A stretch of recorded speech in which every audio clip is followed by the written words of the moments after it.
everybody, this is Michael with Asymmetrical Preparedness.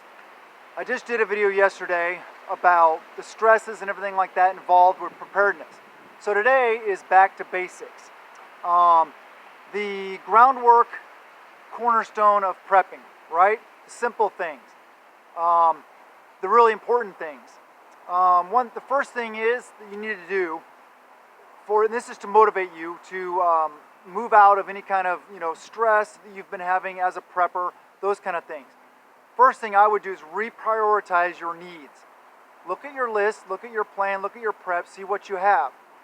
See what you need, because you may have been going down one path in your preps and what you're getting and what you're doing, what you're learning about, and maybe you need to switch gears, maybe you need to take a different direction now. So reprioritization is a good thing to do. Look at that, assess it on a continual basis. Okay, where I did this, now where do I go? Where do I go now? Look for weaknesses, identify weaknesses, and try to mitigate them. Mitigate them means lessen them. Build them up so that they're not weaknesses. So like, look at how much food. How much food do you have? How much water do you have? How much do you need? How much do you think you need? Do you have a month? Do you have a year? Where do you go next? What's your next goal? Prioritization of needs and goal setting is important. One thing is like food storage and water storage, how long do you want to live? How long do you plan to live? Well, I want to live as long as possible. So that means more food storage, that means more water storage. And depending on how you do it, depends on where you live. Here in the Pacific Northwest, it rains all the time. So I have a constant source of water for about half the year. As well as lots of other water sources around. But if you live in the deserts of Arizona, that may not be the case. So you may want to have lots of water storage. Water, we all know, is key.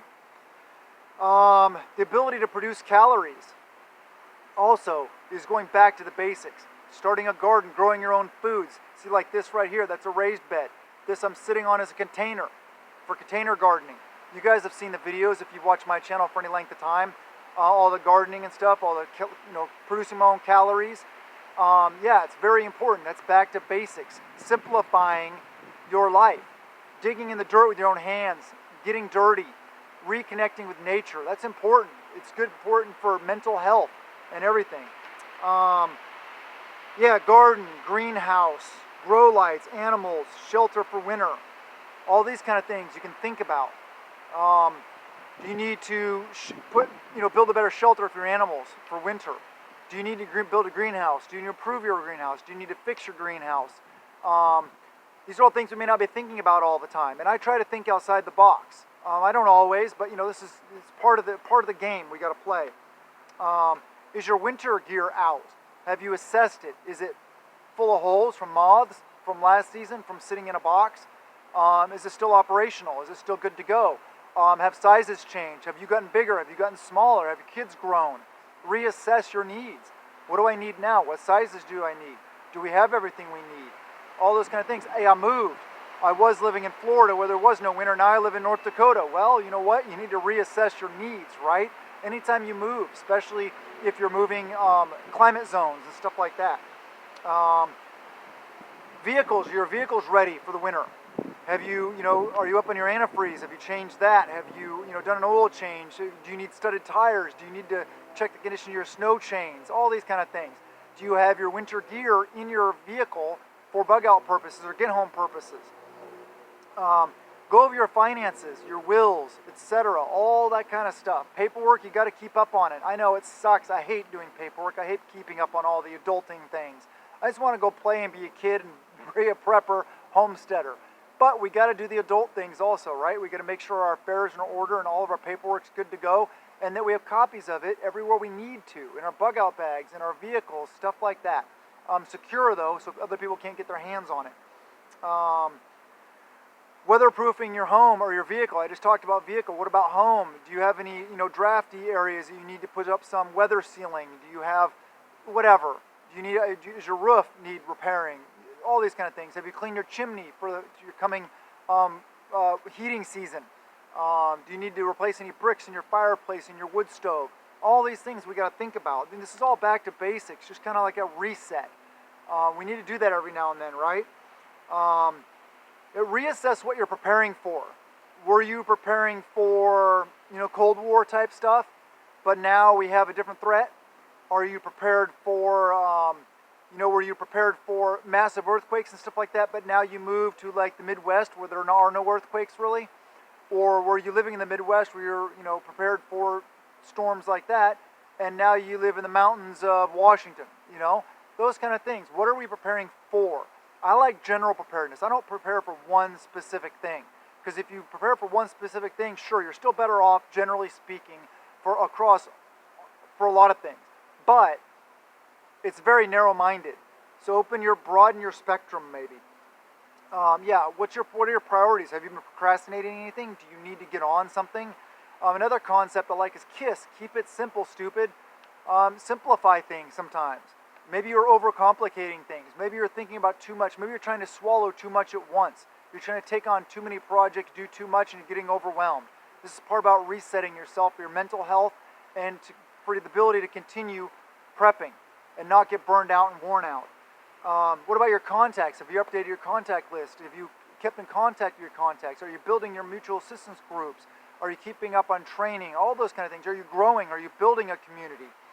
What about your gear? Is it organized? Is it centralized? Is it spread out all over the place? Did you get into your bug out bag and for a camping trip or something like that, or you needed some stuff, and now it's, you got some stuff in the garage, some in the upstairs bathroom, some in the, whatever.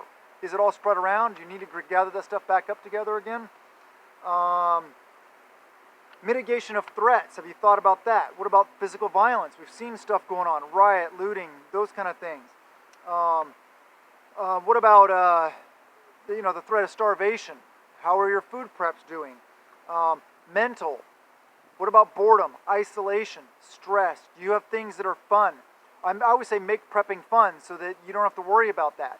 But do you have board games if you're in the house and the power goes out for you and the kids, or you and your wife or yourself? Do you have cards to play solitaire or whatever?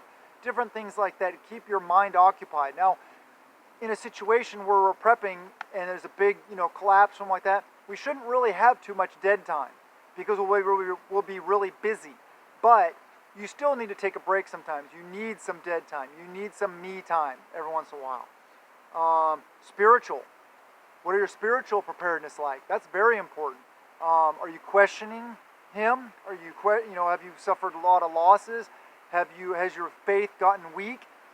Maybe you need to reassess it, strengthen it, build it, pray, read scriptures, all this kind of stuff like that. Ground yourself and get back in good graces with Him. He loves us and He forgives us. He has patience with us, so never forget that. Also, avoid tunnel vision. Like I said, don't go down one specific path. Broaden your horizons. Always keep your head on a swivel. Pay attention to what's going on. I know most news is fake news, but still, assess what they're saying, and kind of build a common ground. Watch common sense people that are telling you the truth. Intelligence, awareness, those kind of things. What is intelligence? Intelligence is information that's been verified, so it's factual. Not just information, somebody said on Twitter. No, that's not intelligence. Not even close. How's your health, your fitness? What are you doing about it? What have you been doing about it? What can you do about it? If you haven't started, you need to start, period. I mean, anybody, no matter what your physical condition is, no matter what your age is, no matter what your limitations are, there are things that you can do for better fitness, for better strength, better health. Water. What about water? Have you assessed your water lately? A lot of people say 1 gallon per day. No, I say at least 3 gallons per day. Maybe if not 5 gallons per person per day, because you got a garden to water. You have baths to take, or showers, whatever. You have water to drink. You got cooking water. All that beans and rice. It takes a lot of water to reconstitute, right? Yeah. One thing is, whenever you're done with it and you drain it off, use it as soup stock or something else like that, or water the garden with it. Utilize everything properly. Do you need to replenish your water supply? Has it sat there for a year and you need to dump it all out, re-sanitize everything, refill it up? That's a good thing to do. Have you done that in a while? Think about it. You may want to. Medications. Over-the-counter. How's your over-the-counter medications doing? What about prescription meds? Have you kept up on it? I hope you have, because you need to.